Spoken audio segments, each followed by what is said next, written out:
I'll leave myself right down here on the bottom of the screen.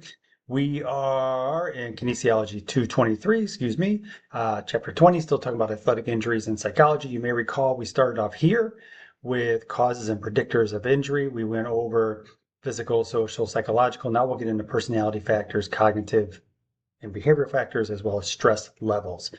And when we talk personality factors, optimism, self-esteem, hardiness, resiliency, these are all things that help us become better athletes and help us persevere when perhaps the chips are down or we face adversity, however you want to, describe that scenario.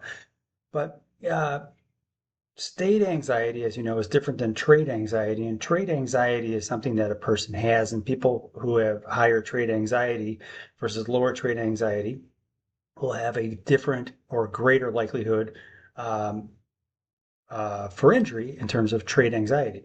So when we look at this, we talk a little bit in terms of the relationship between these personality factors and also, possibility for injury. And they note this in the book. It's a complex process. It's not one dimensional, but um, many times it's how the person perceives the stress. And sometimes that's because of how it's delivered and the expectation associated with that stress. So, as a coach, you can deliver and put in place a stressful environment for your athletes to be able to learn how to thrive when they get into a game like environment. But you know this from a previous chapter. We have certain personalities of certain athletes who may or may not be able to process that stress better than others. So, if we look at this in terms of personality traits, they wanted to understand whether such traits as self-concept, introversion, extroversion, and tough-mindedness, mental toughness, if you will, were related to injury. And so they went further in to talk about this study by Ford that shows personality factors such as optimism, self-esteem, hardiness, etc., like I noted to the left, all play a role in athletic injuries. So the cognitive and behavioral side of this, there's a perception of risk. Like when I played football and I ran track in college, and I can tell you that there is a higher perceived risk of playing the sport of football than there is running the 400 in track. It just is. Nobody's going to come out and run into me on the track when I'm running the 400. But in the sport of football, there's 11 guys on the other side of the ball who would like nothing more than to run you over so their player can run the ball into the end zone and score a touchdown, right? So there's an inherent risk that is with every sport that we do and every activity we do. And going into that equation or going into that environment, I knew the risks associated with playing one sport versus the other. And you have this kind of risk assessment and you have this risk profile that you have, and it becomes a process of how like to manage those risks. Well, I manage those risks by preparing myself as best as possible during the off season to go into a combative sport like football and just hopefully not be injured and be able to just be dominant in my position. Long story short. Um, but what you have is you have this kind of risk assessment that you do. And to help mitigate those risks, I knew for a fact I had to train really hard. I had to prepare my body for the rigors of practice. I knew that there would be a combative nature to this. I knew I would have to play hurt. I knew that going in. And I knew that there was a risk of injury. So these these were things that I knew about going into the equation. I didn't go in blissfully ignorant, but it wasn't like I stressed about them. It was just a come what may. If it might happen, it might happen. And as I've alluded in previous presentations, it did happen. I ended up injuring my foot, and it took me out of the game.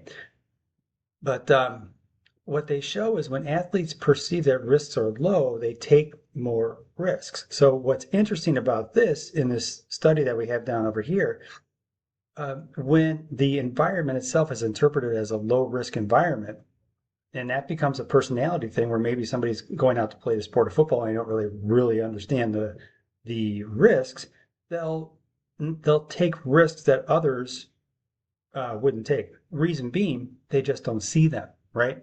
So you, as a seasoned athlete, know the risks associated with a particular sport, and you know the risks associated with a particular tackle, a particular block, perhaps running a particular route, whatever that may be. So you choose to have different variations to the route, the tackle, the block, whatever that is. And somebody else who is not as seasoned as you would perhaps just run blindly into a block or run blindly into somebody who is perhaps setting up a screen in basketball and you just get floored by the person because they don't even realize that you're setting a screen. So my point to you is this: you have this kind of risk reward scenario, and the risk reward scenario ties directly to the understanding that one has regarding the sport and the activities that are inherent to that sport. And you have to understand that part of this process is, some people will just kind of rationalize away and say, well, there's not really that big of a deal. Who cares? Oh, I don't really, they ignore it or they just disregard it. But, in some regard, I note this later on in terms of the authors note how prudent program design is to minimizing overuse injuries, but specific to the the playing component, you have the possibility for injury in the sport itself and in the competitive environment. But in the practice environment, when you have people who are going into an overtrained state, there is a greater risk of injury. And sometimes these people might not fully understand that they are riding a threshold that can take them from a low risk to high risk environment because they are basically running themselves ragged. So with this, like in this example up here, they talk about rowers who, they disregard health problems in terms of they had initial concerns about injury warning signs to avoid appearing weak, negative, irrational. They didn't want to be perceived by their coaches and their teammates as weaker than. And so they just hid those things. They denied those things or ignored just completely that perhaps there was some type of injury. So I'm going to go back to the last bullet point here. An important behavior predictor of sport injuries is the training and competition activities of the athletes. For example, overuse injuries may develop because of frequent repetitive training that damage body tissues. This resonates with me just having been a coach. And as somebody who has done program design for a number of different sports, you have to be able to manipulate the training variables. And your athletes are going to train many hours during the week. And if they're doing the same dang thing over and over and over again, eventually they're going to have an overuse injury. But also, when you talk about overuse injuries, a lot of times they're preventable if you have a concept of the R's: rest, regen, recovery, refuel. I mean, those are main components of an athletic lifestyle to be able to go out and just pound it in terms of the practice environment and the game environment, and be able to tolerate the rigors of training right along that threshold, sometimes crossing over that threshold to being overtrained. But when you implement in rest, regen, recovery, refuel, and you do so prudently, you can pull people back right across that overtrained line because you're implementing in preventative measures to minimize the risk of overuse or overtrained environments. All right, so stress levels. But I like this here. The book notes that they have been consistently identified as important causes. They say antecedents, but of athletic injuries. And in a systematic review of literature, so this is basically a review of literature. They went out and studied other studies. They found that, quite frankly, that there's a connection between these two. And they found that higher levels of life stress equal higher incidence of injury. And they found that stress response itself was one of the strongest predictors of injury. So the evidence suggests that athletes with higher levels of life stress have more injuries than those with lower stress. And then 85% of the students verify that this relationship exists. So we're even cognizant athletes are cognizant of this fact, and coaches need to kind of wrap themselves around this as well and understand that, excuse me, you might have an athlete who perhaps is going through a big family stressor. Mom is in the hospital or for whatever reason, brother needs some surgery for something, perhaps grandma passed away, whatever that scenario may be. That's a stressor that's being introduced into that student athlete's life, and that sets them up for a higher incidence of injury. And let me fill it in there for you. They found that the psychological predictors of injury, the stress response was the strongest predictor of injury. So, it's how your athletes process that. Sorry, I had that float in there at the end, but it reads through from found that all the psychological predictors of injury, the stress response was strongest predictor. So I will tell you that you have um, you have a scenario where you have athletes who um, they come to a college, or they go to a college, I should say, and they go there with the intent of playing a sport, and they leave their family behind, and something happens to the family unit. The only real support that that student athlete may have in a college environment will be teammates and coaches. And that's it. And that's the only environment that offers the coping mechanisms for that athlete.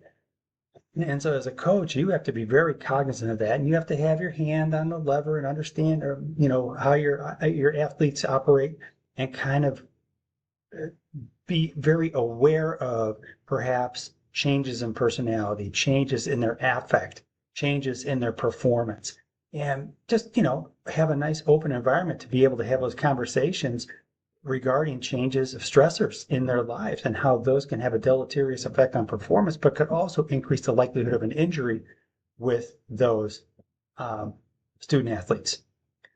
So with stress levels, they list the 5 items to the right in terms of the ability to process or handle stress. The person may have low self-esteem, they're pessimistic, they don't really have that hardiness that we talk about, or the fortitude.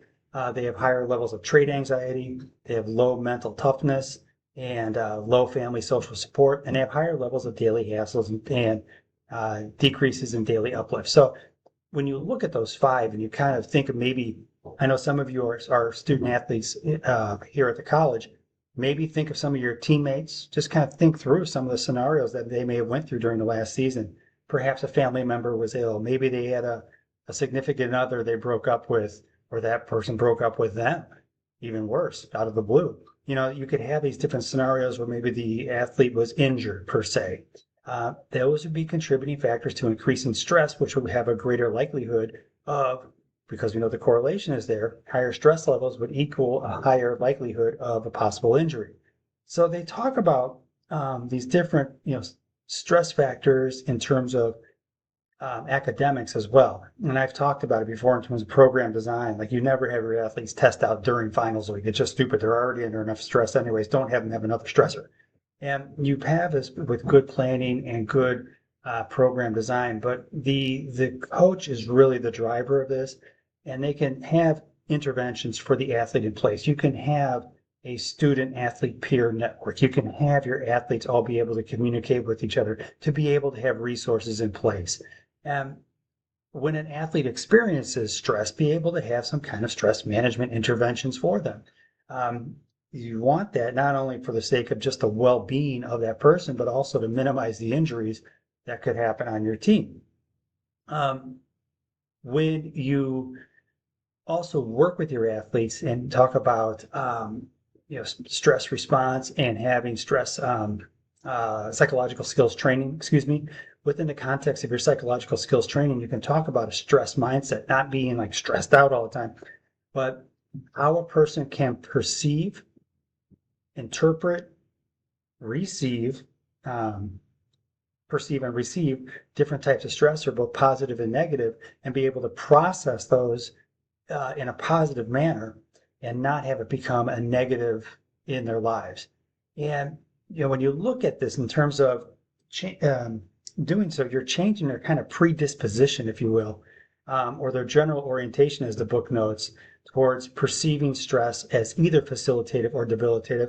What you're trying to have in place is the ability to just process stress in a way that is not going to fester and perhaps cause a physical manifestation or a physical injury somewhere down the road, whether because a person is distracted psychologically or emotionally, or it manifests into a stressor because of tension in the muscles, or just an injury in general, which exacerbates and causes a worse stress response when the athlete is actually injured. I have to sign off at 15 minutes, so I'm going to move on to the next presentation.